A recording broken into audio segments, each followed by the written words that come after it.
കാമുകിയെ കെട്ടണമെങ്കിൽ 6 മാസത്തിനുള്ളിൽ കടങ്ങളൊക്കെ മാറ്റി 25 ലക്ഷം ബാങ്ക് ബാലൻസ് വേണമെന്ന് പറയുന്നതോടെ കരം പെണ്ണായി വേഷം കെട്ടി ബാറിലൊക്കെ ഡാൻസ് കളിക്കാൻ പോകുന്നു. ഒരുപാട് ആളുകൾ സത്യത്തിൽ അവൻ പെണ്ണാണെന്നോർത്ത് പുറകെ നടക്കുന്നുണ്ട്. അങ്ങനെ ഇരിക്കുകയാണ് കരമിന്റെ കൂട്ടുകാരൻ സ്മൈലിക്ക് സക്കീന എന്നൊരു പെണ്ണിനെ ഇഷ്ടമാവുന്നത്. ഇവരുടെ കല്യാണം നടത്തണമെങ്കിൽ ആദ്യമേ സക്കീനയുടെ ചേട്ടൻ ഷാറൂഖിന്റെ കല്യാണം നടക്കണം. അയാൾ ഒരു ലവ് ഫെയിലിയർ ആയി ഡിപ്രഷനിലാണെന്ന് അവളുടെ അച്ഛൻ അബൂ സലിം പറയുന്നുണ്ട്. അയാളുടെ ഡിപ്രഷൻ മാറ്റുന്ന ആൾക്ക് 10 ലക്ഷം കൊടുക്കാമെന്ന് പറയുന്നതോടെ സ്മൈലി കരമിനോട് സൈക്കോളജിസ്റ്റ് ആയി അഭിനയിച്ച ഡിപ്രഷൻ മാറ്റാൻ പറയുന്നു. അവനും പൂജ എന്ന പേരുള്ള ഒരു സൈക്കോളജിസ്റ്റ് ആയി അയാളുടെ ഡിപ്രഷൻ മാറ്റുന്നുണ്ട്. അപ്പോഴാണ് അവർ തമ്മിൽ കല്യാണം കഴിപ്പിക്കാമെന്ന് അബൂ സലിം പറയുന്നത്. അവരുടെ കല്യാണം കഴിഞ്ഞാൽ ഉടനെ സ്മൈലിയുടെയും സക്കീനയുടെയും കല്യാണം നടത്താമെന്നും പൂജയുടെ ഫാമിലിക്ക് 50 ലക്ഷം രൂപ കൊടുക്കാമെന്നും പറയുന്നതോടെ അവർ അതിന് സമ്മതിക്കുന്നു. കരം പൂജയെ വേഷം കെട്ടി കല്യാണം കഴിക്കുന്നുണ്ടെങ്കിലും അയാൾ പൂജയോട് വലിയ താല്പര്യം കാണിച്ചില്ല. അതവർക്കൊരു ആശ്വാസമായിരുന്നു. അങ്ങനെ ഇരിക്കാൻ ആ വീട്ടിൽ മുത്തശ്ശൻ മരിക്കുന്നത്. അതോടെ 6 മാസങ്ങൾക്ക് ശേഷം മാത്രമേ ശുഭകാര്യങ്ങൾ നടക്കുകയുള്ളൂ എന്ന് പറയുന്നതോടെ സ്മൈലിയുടെയും സക്കീനയുടെയും കല്യാണം മുടങ്ങുകയും കരം 3G ആവുകയും ചെയ്യുന്നു. കരം ഗേൾഫ്രണ്ടിനെ കാണാൻ പോകുമ്പോൾ ഇടയ്ക്ക് വെച്ച് മേക്കപ്പ് തുടച്ചു കളയാൻ മറന്നു പോകാറുണ്ട്. ഇത് കാണുമ്പോൾ അവൻ തന്നെ ചീറ്റ് ചെയ്യണം തെറ്റിദ്ധരിച്ച് അവൾ അവനുമായി വഴക്കിട്ട് പോകുന്നു. ഇതിനിടെ താൻ പെണ്ണല്ല ആണാണെന്ന സത്യം കരം ഷാറൂഖിനോട് പറഞ്ഞിരുന്നു. സത്യത്തിൽ ഷാറൂഖ് ഗേ ആയിരുന്നു. അയാൾ നേരത്തെ ഒരു ബോയുമായാണ് ബ്രേക്കപ്പ് ആയത്. വീട്ടിൽ പറഞ്ഞാൽ സമ്മതിക്കില്ലെന്ന് അറിയാവുന്ന കൊണ്ടാണ് ഒന്നും പറയാതിരുന്നത് എന്നൊക്കെ അയാൾ പറയുന്നു.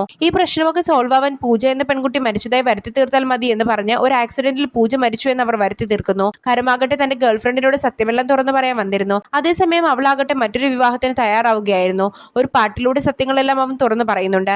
എന്നാൽ പൂജയുടെ ഫോണിന്റെ ലൊക്കേഷൻ നോക്കുമ്പോൾ ഫോൺ ഇപ്പോഴും മൂവിംഗ് ആണെന്ന് അറിഞ്ഞ് പോലീസ് ലൊക്കേഷൻ ട്രേസ് ചെയ്ത് അവിടേക്ക് വരുന്നുണ്ട്. അങ്ങനെ എല്ലാവരും സത്യങ്ങൾ അറിയുന്നു. തെറ്റിദ്ധാരണകളൊക്കെ മാറ്റി ഇരുവരും ഒന്നാവുന്നു.